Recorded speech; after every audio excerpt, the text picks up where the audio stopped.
Jaya Radha Madhava Jaya Kunja Bihari.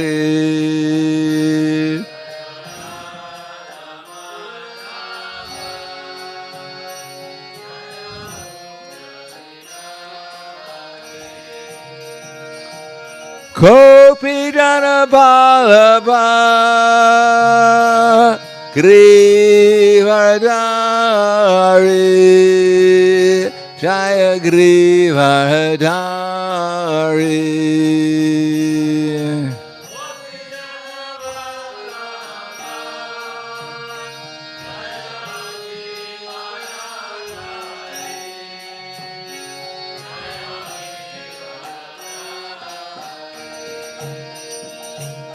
Kopi Jana Balaba Grivardhari Jaya Grivardhari.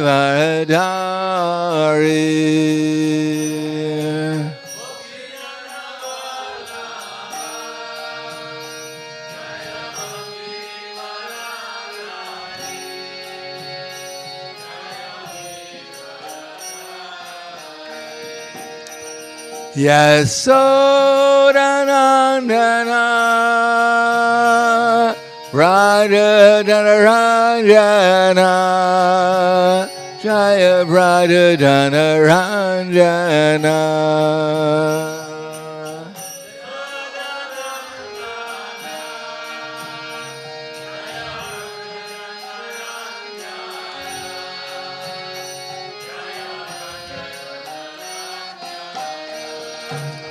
Yasodanandana Radha Dhanaranjana Jaya Radha Dhanaranjana.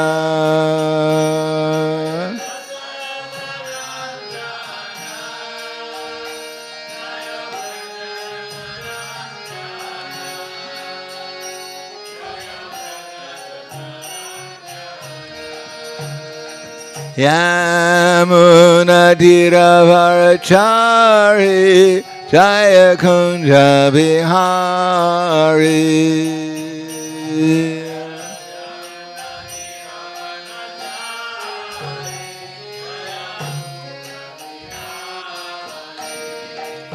Yamuna Dhiravarachari Jaya Kunja Bihari.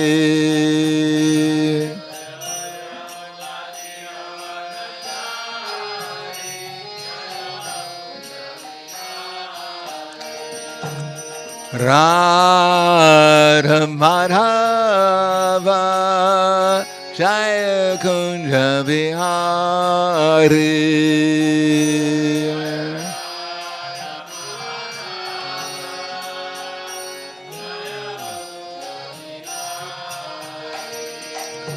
Jaya Radha Madhava Jaya Kunja Bihari.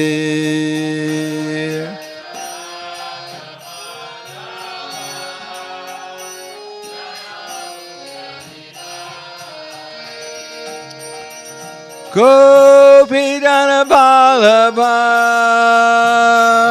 Grivardhari Jaya Grivardhari.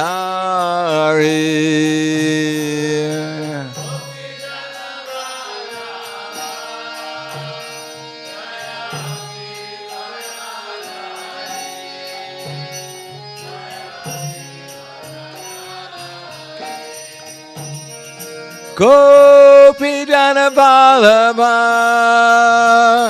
Grivardhari Jaya Grivardhari.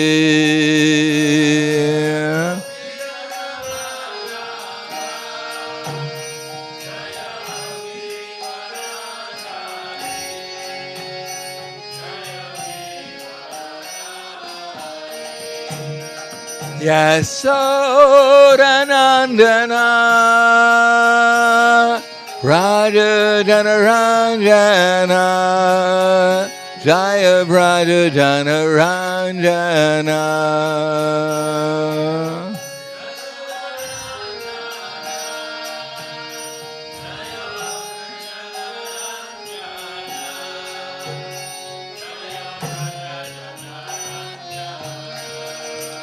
Yasodanandana, Braja Jana Ranjana, Jaya Braja Jana Ranjana.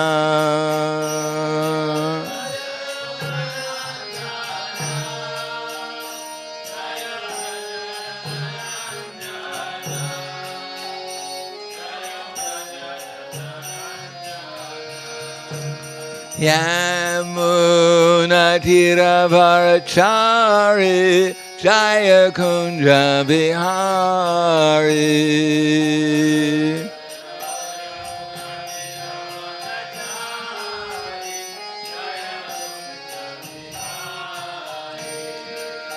Yamuna Tiravarachari, Jaya Kunja Bihari.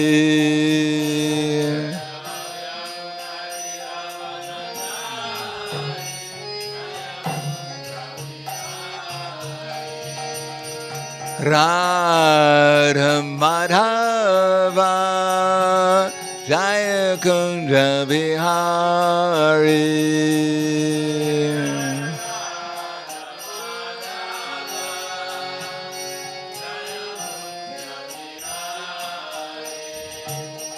Jaya Radha Madhava, Jaya Kunja Bihari.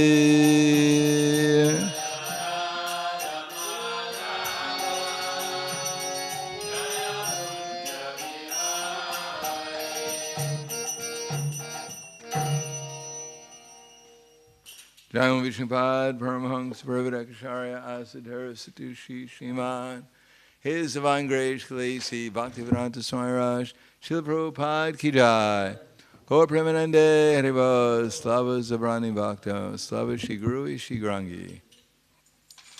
Namo Vishnupadaya, Krishna Prasthaya Bhutale, Srimati Bhaktivedanta Swami Tanamane, Namaste Saraswati Deve, Gauravani Vacharane, Nirvishesha Srinivadi Pasikatyade Siddharane. Om Agana Tivarandasya Gananjana Salakaya Chaksuramilitam Yena Tasmai Shri Gurave Namaha Shri Chaitanya Manobhishtam Stapitam Yena Bhutale Swayam Rupa Kadamayam Tadati Swapadantikam Vandeham Shigaro Shiyuta Padakamalam Shigarom Vaishnavamscha Shirupam Sagrajatam Sahagana Raganatam Vitam Tam Sajivam Sadvaitam Savadutam Prijana Saitam Krishna Chaitanya Devam Shri Radha Krishna Padan Sahagana Lalita Shri Visakan Vitamscha Hey Krishna Karna Sindho Dinabandho Jagatpate Gopesha Gopika Kanta Radha Kanta Namostute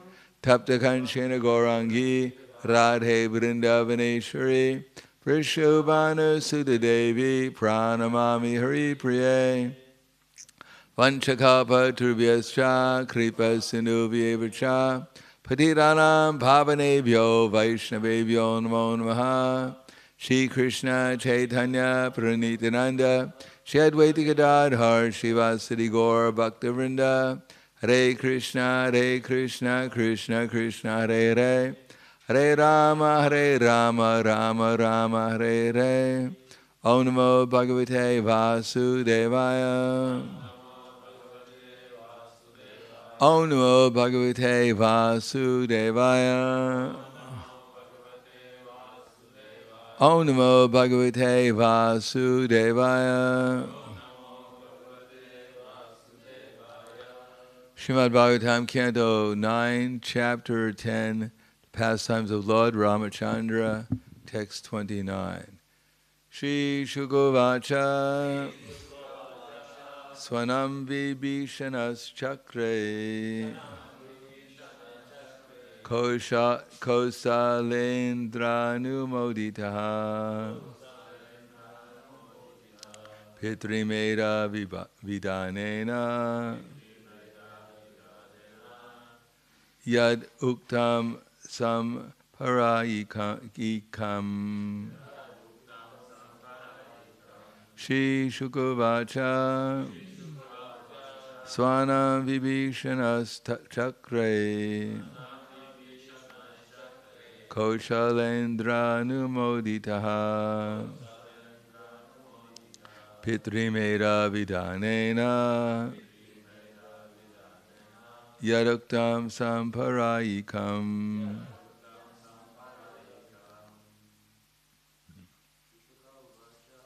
Shri Shukavacha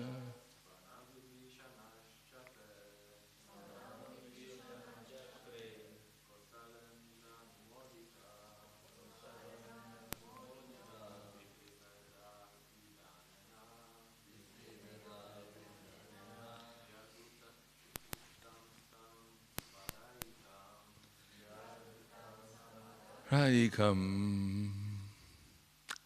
Ladies. Shri Shukavacha Swanam vibhishanas chakre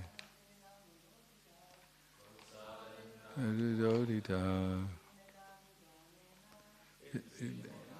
Yanena Yaduktam samparayikam Shri Shukavacha. Sri Shukadeva Goswami said, Swanam, of his own family members, Vibhishana, the brother of Ravana and devotee of Lord Ramachandra,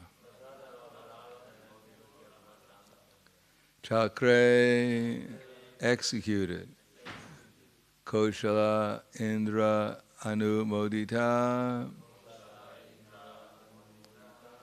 approved by the king of Koshala, Lord Ramachandra. Pitri Meda Vidanena. By the funeral ceremony performed by the son after the death of his father or some family member.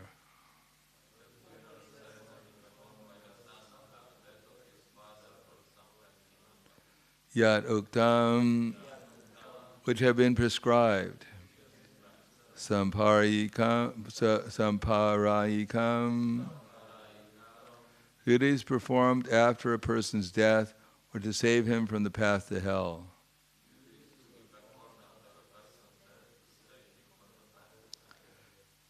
Translation and purport by His Divine Grace A.C. Bhaktivedanta Swami Srila Prabhupada. Shri Shukadeva Goswami said, Vibhishana, the pious brother of Ravana, and devotee of Lord Ramachandra, received approval from Lord Ramachandra, the king of Koshala. Then he performed his prescribed funeral ceremonies for his family members to save them from the path to hell. Purport. After giving up the body, one is transferred to another body. But sometimes, if one is too sinful, he is checked from transmigrating to another body, and thus he becomes a ghost. To save a deceased person from ghostly life, the funeral ceremony or shraddha ceremony, as prescribed in authorized shastra, must be performed. Ravana was killed by Lord Ramachandra and was destined for hellish life. But by Lord Ramachandra's advice, Vibhishana, Ravana's brother, performed all the duties prescribed in relation to the dead. Thus, Lord Ramachandra was kind to Ravana even after Ravana's death. I'm going to read the next verses, and there's a lot of them without purports.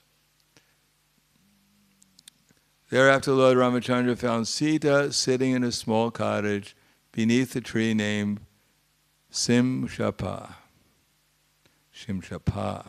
in a forest of Ashoka trees. She was lean and thin, being aggrieved because of separation from him. So how are we supposed to read this? How are we supposed to listen to this?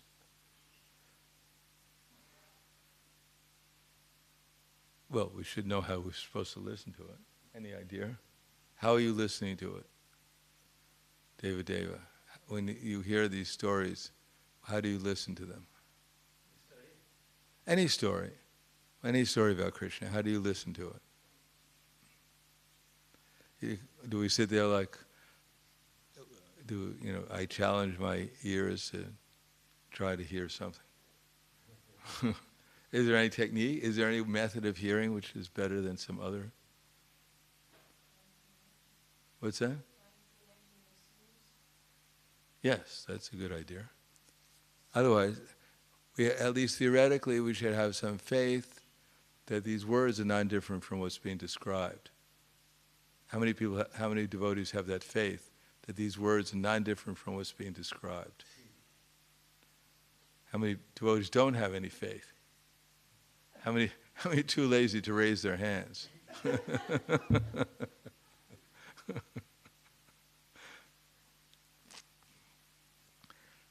We should, just like theoretically we have faith that Krishna is God, otherwise why are we here? And theoretically we have faith that Prabhupada is non-different from Krishna, simultaneously one and different from Krishna, that he's a perfect devotee, wherever he goes, Krishna goes. So similarly we have to have faith that the deity is non-different from Krishna. How many have faith that the deity is non-different from Krishna at least? Is that one thumb up? Is that right, Andrea? You have one thumb. That's better than nothing.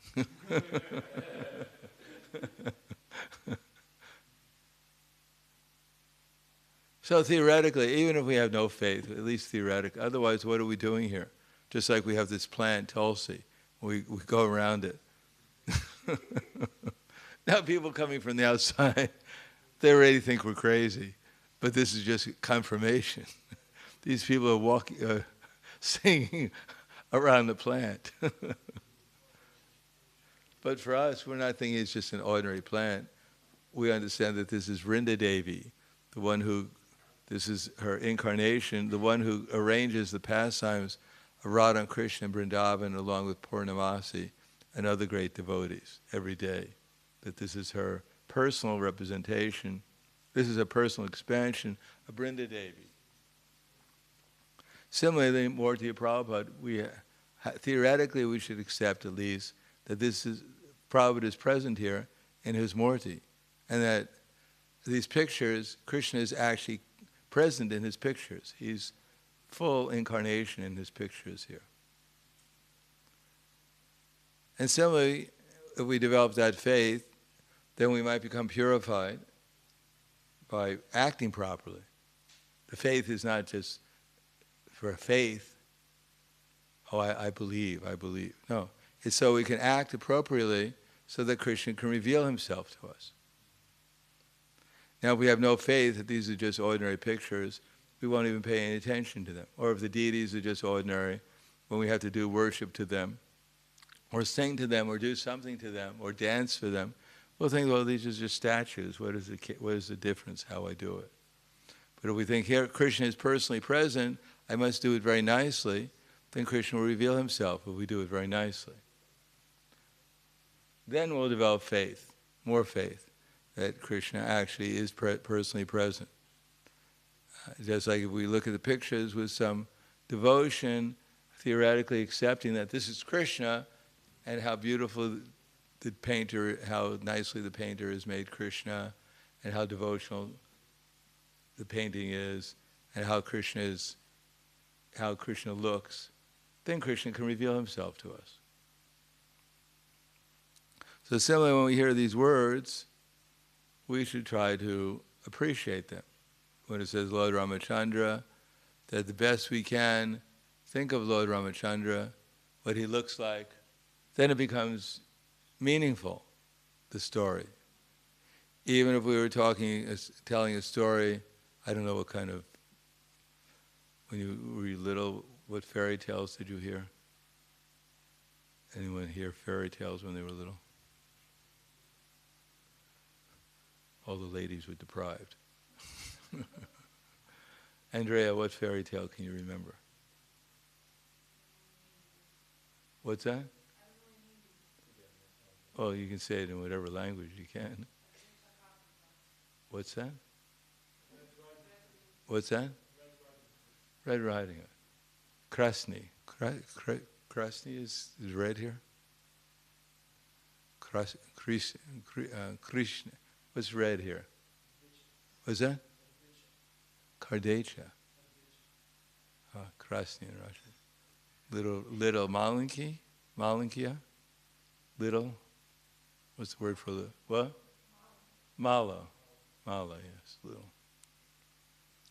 Riding Hood, I guess Riding Hood is.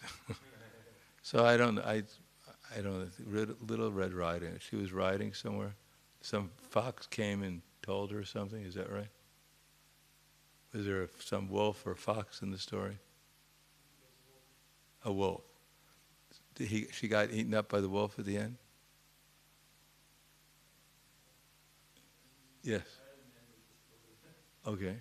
She was walking to the grandmother's house. Yeah. And then the wolf caught her and knew that she should go to grandmother's house. So he ate the grandmother. Yeah, grandmother and disguised as a grandmother. And then she came and she also hurt. And then the hunter came and liberated. He cut open the fox or something. And they were both inside. Such a nice story for children. This is what they tell children to make them feel good. Imagine, so when they grow up, when they hear these more horrible things, they think, oh, that's nothing compared to Little Red Riding Hood. Anyhow, just see how easily it is to visualize Little Red Riding Hood, much to our detriment. I mean, you could see that little girl walking the forest, and the fox coming. So easy it is, right? Because we have so much faith in these fairy tales. When we hear Lord Ramachandra found Sita sitting in a small cottage beneath a tree called Shimshapa in the forest of Ashoka trees, how difficult it is for us to accept it.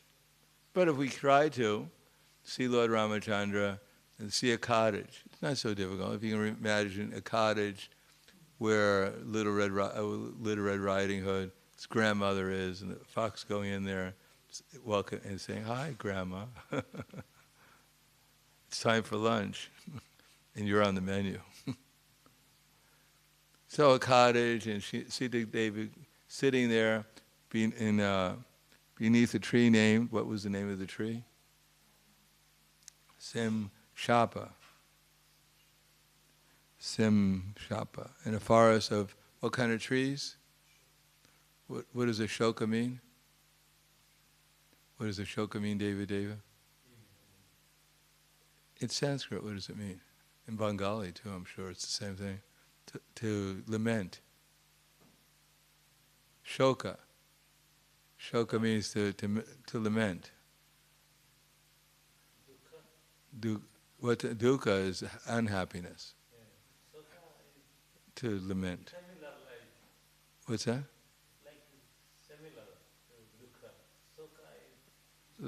Unhappiness. Lamentation.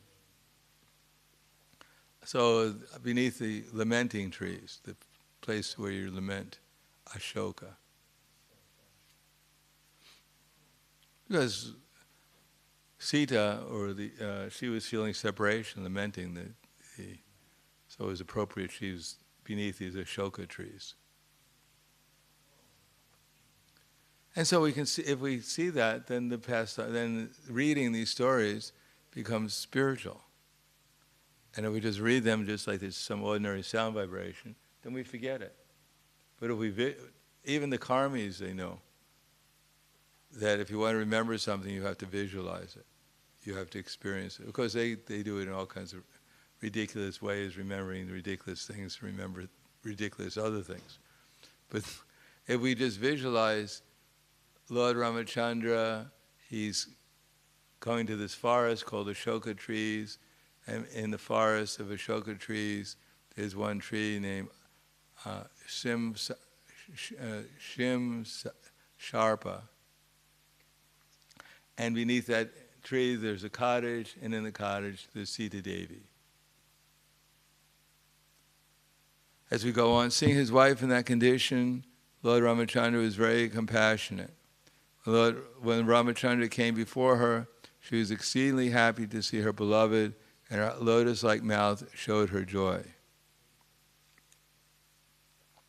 Of course, after giving Vibhushan the power to rule the Rakshasa population of Lanka for the duration of one kalpa, how long is a kalpa?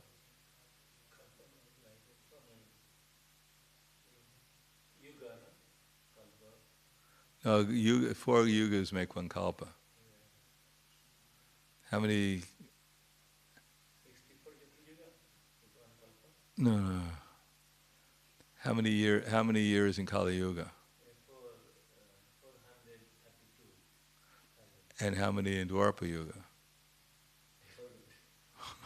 You double it. Simply have to double it. 864,000 years. And in Treta Yuga? Double. And in Satya Yuga? Double, yes. And how does that add up to? 4,200,000 years. It's one kalpa. So how many would like to live for 4,200,000 years? Anyhow, don't raise your hands. Because it's not possible at this age anyhow.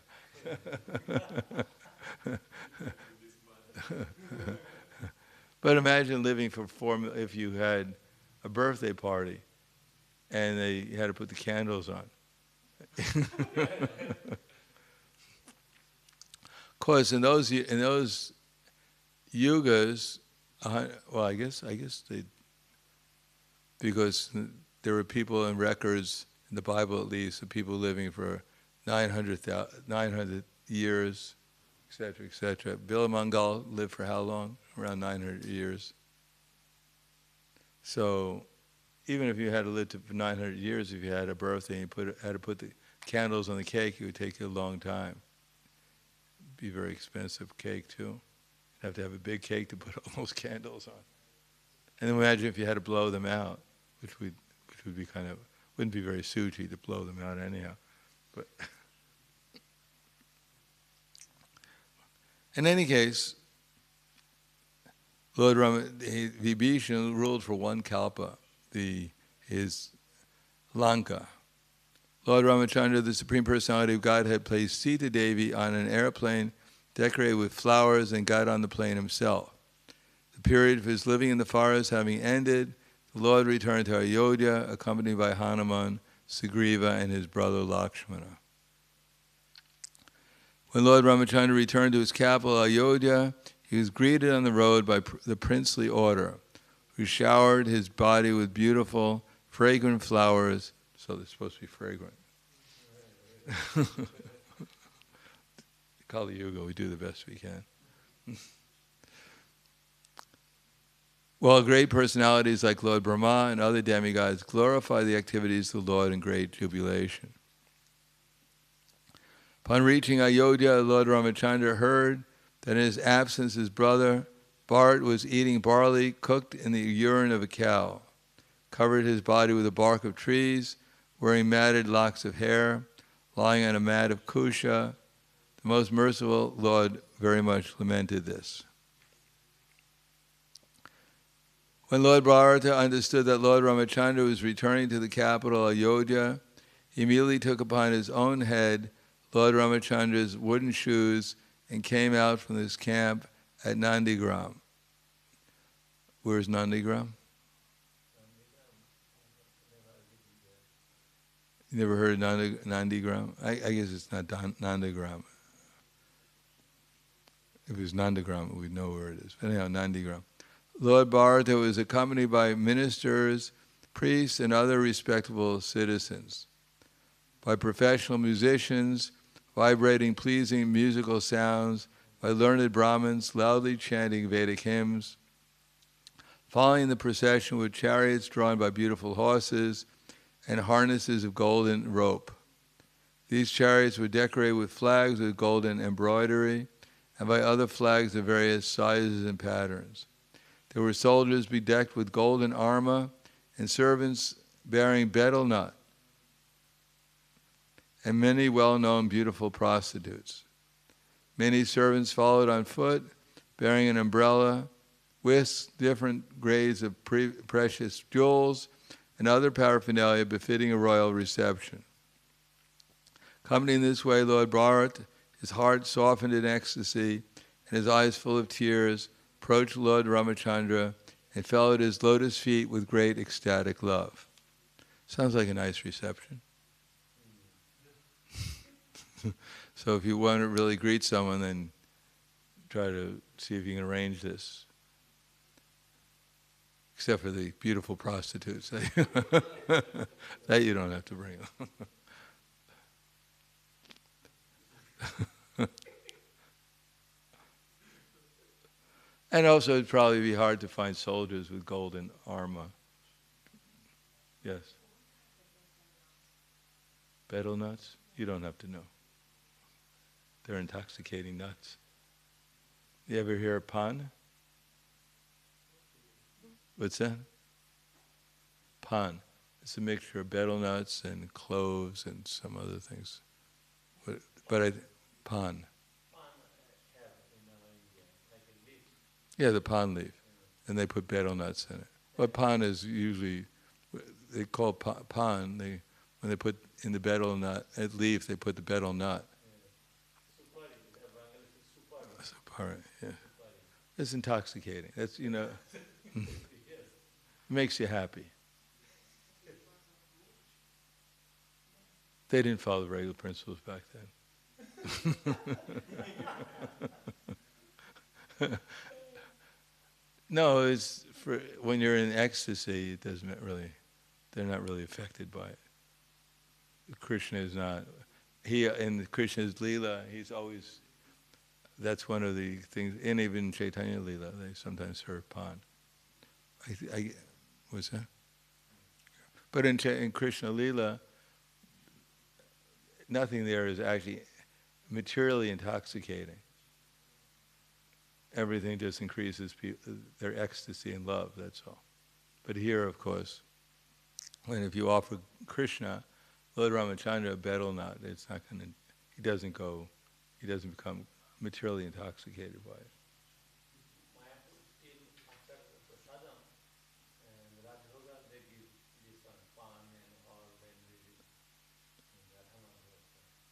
Oh, they distribute it to the devotees? No. No.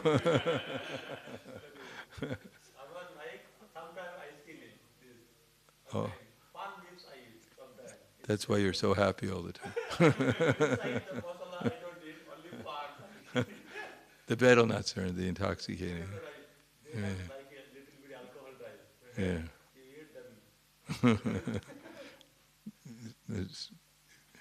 You think you're in the spiritual world. After offering the wooden shoes before our Lord Ramachandra, Lord Bharata stood up with folded hands, his eyes full of tears, and Lord Ramachandra bathed Bharat with tears while embracing him with both arms for a long time.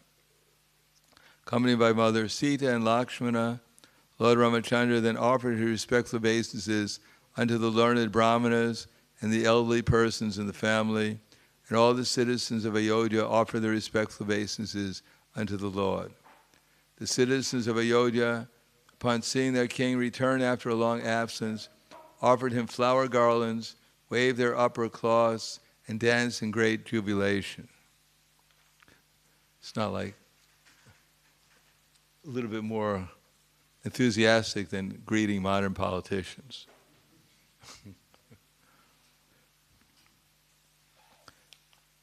O King, Lord Bharat carried Lord Ramachandra's wooden shoes. Sugriva and Vibhishana carried a whisk, an excellent fan. Hanuman carried a white umbrella. Shatrughna carried a bow and 2 quivers. And Sita Devi carried a water pot filled with water from holy places.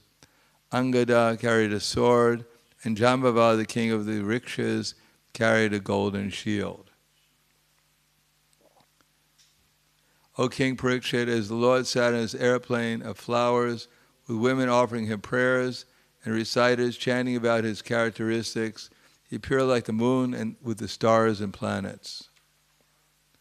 Thereafter, having been welcomed by his brother Bharata, Lord Ramachandra entered the city of Ayodhya in the midst of a festival. When he entered the palace, he offered obeisances to all the mothers, including Kaikeyi and the other wives of Maharaj Dasarath, especially his own mother Kaushalya. He also offered obeisances to the spiritual preceptors such as Vashishta. Friends of his own age and younger friends worshipped him, and he returned their respectful obeisances, as did Lakshmana and Mother Sita. This way they all entered the palace. Who's Kaikeyi? What's that? What's significant about that he greeted Kaikeyi also? Yes. Lord Ramachandra is very forgiving. Of course, it was part of his pastimes. Upon seeing their sons, the mother of Rama, Lakshmana, Bharata, and Shatrughna immediately arose, like unconscious bodies returning to consciousness. The mothers placed their sons on their laps and bathed them with tears, thus relieving themselves of the grief of long separation. The family priest or spiritual master Vashishta had Lord Ramachandra cleanly shaved, freeing him from his matted locks of hair. Then, with the cooperation of the elderly members of the family, he performed the bathing ceremony, Abhisheka, for Lord Ramachandra with the water of 4 seas and with other substances, just as it was performed for King Indra. Lord Ramachandra, fully bathed and his head clean shaved, dressed himself very nicely and was decorated with a garland and ornaments. Thus he shone brightly, surrounded by his brothers and wife, who were similarly dressed and ornamented. So I'm going to stop there, because next one has a long purport, which we can read tomorrow. This is called culture. That, first of all, as we'll find out in the next verses, Lord Ramachandra was an ideal king, and he did not take the position of king in order to enjoy sense gratification, but he took it for the benefit of the citizens. And because he was a beloved leader, the citizens obeyed him strictly, and therefore they made progress in spiritual life. But Lord Ramachandra, as we find out, obeyed strictly even his father, what to speak of his spiritual master. But then there was respect for elderly, for seniors, for learned persons. There was a culture by which one could actually advance towards the goal of life. Nowadays, people are taught how to become disobedient, how to question everything, how to question everyone and everything. Who do you think you are? So that kind of attitude, of course, makes it impossible to make any material advancement, what to speak of spiritual advancement. And therefore we have so much strife and war and pestilence and so many other things, only because there's no culture.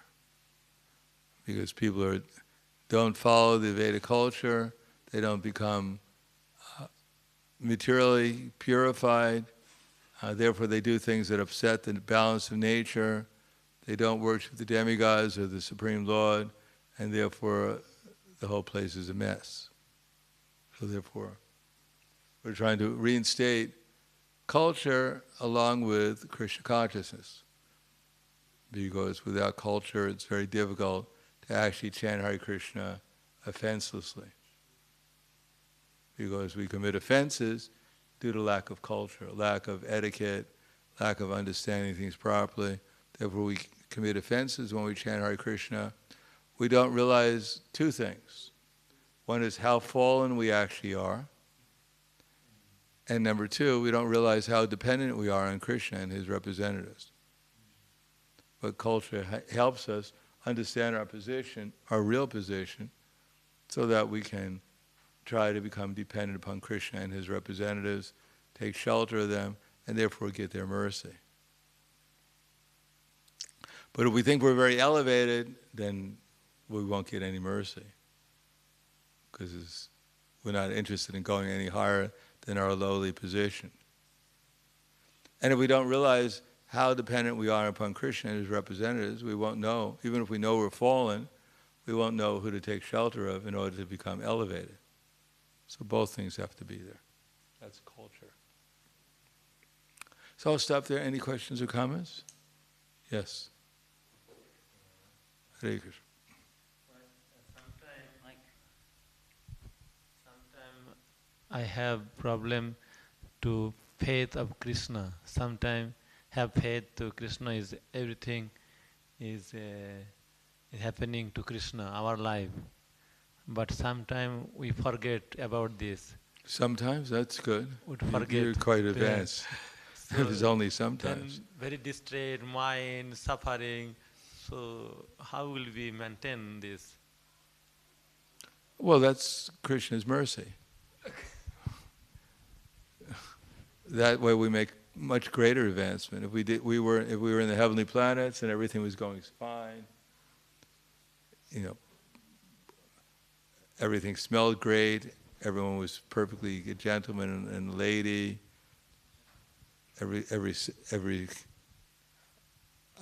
the food was fantastic, then we wouldn't take shelter. We wouldn't feel any reason to take shelter of Krishna. But when we're suffering, then automatically, if we are intelligent, then we know that the only solution is to take shelter of Krishna. That helps us develop the desire to obtain Krishna, which is only by developing of our desire to obtain Krishna does Krishna reciprocate with that desire and reveal himself more to us. So distress is the greatest friend of the devotee, because it inspires him to take more shelter of Krishna, and therefore Krishna reveals himself more, and therefore the devotee advances more. On the other hand, happiness is nice, but generally happiness doesn't create the intensity that distress does to take shelter of Krishna more.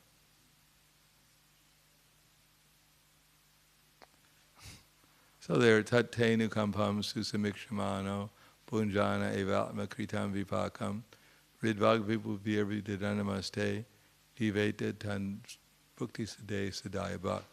You know that verse? Praying for your mercy. Tatte nukampam susamikshamano.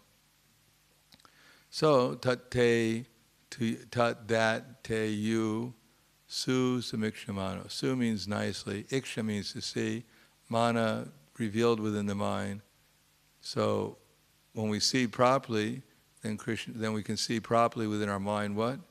Tattenu kampam susamikshamano bunjana evatma kritam vipakam. If we're suffering, that's due to our past misdeeds. And Krishna is just giving us a little pinprick so we can take shelter of him more. Tate Ridvagvapu virvi vidannamaste. If one in his heart takes shelter of Krishna in spite of the difficulty, then jivetas mukti sadaya bhakti. And one becomes eligible to go back to inherit the spiritual world. So distress is very good if we cause us to take shelter of Krishna. Anything else? Grantaraj Srimad Bhagavatam.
Ki